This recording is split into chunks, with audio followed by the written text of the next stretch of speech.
Hello, আসসালামু আলাইকুম guys. কেমন আছেন? আপনারা ভালো আছেন? আমি ভালো আছি আলহামদুলিল্লাহ। আজকে নারকেল নারকেল দিয়ে পুলি পিঠা বানাবো। একটা নারকেল গুঁড়ো, একটা তিল তিল ভেজে প্রথম গুঁড়ো করেছি। এটা হলো খেজুর, চিনি দিচ্ছি না, খেজুর দিব।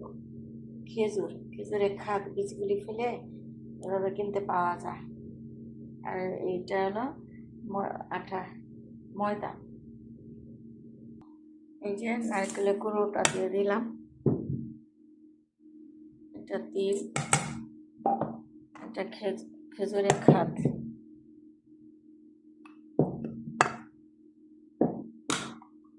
পানি দিব, পানি দিয়ে চাল দিয়ে